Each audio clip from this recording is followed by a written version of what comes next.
nandito na naman ako sa Luneta Park sa Maynila. Bali, meron ako appointment sa PGH. Since number 115 ako, usually ganun, pag umabot na ako ng 100 plus, hapon na ako may interview niyan kung may follow-up check-up. So, imbis na tumambay ako doon, bali, naglalakad-lakad muna ako dito malapit sa PGH. Kung hindi dito sa Luneta, doon ako sa may Dolomite Beach kasi malapit lang talaga siya. So, yun. Bali, nagpagupit pala ako. Parang mas gusto ko yung buhok ko dati. Long hair. Long back. Ano sa tingin nyo? So, magna-9 pa lang.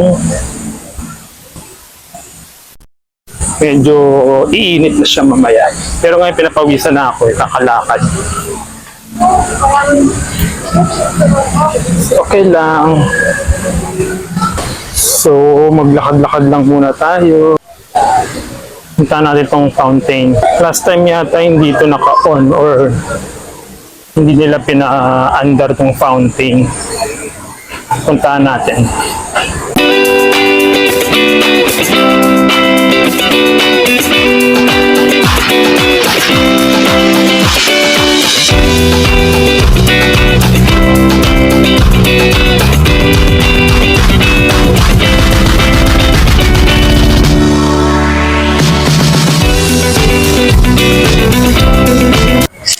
So, bumili pala ako ng mic para masala yung mga background sound.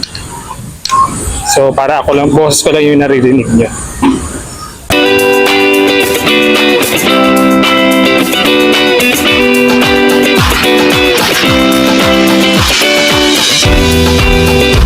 So, i-check natin itong auditorium. Rizal Park Open Auditorium. Hindi ko makita yung entrance niya itong open air auditorium. Wait lang, hanapin ko.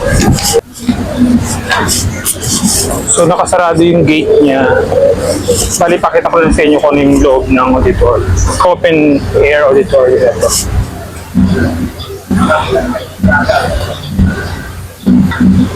So may mga ginagawa yata yung tanghalan.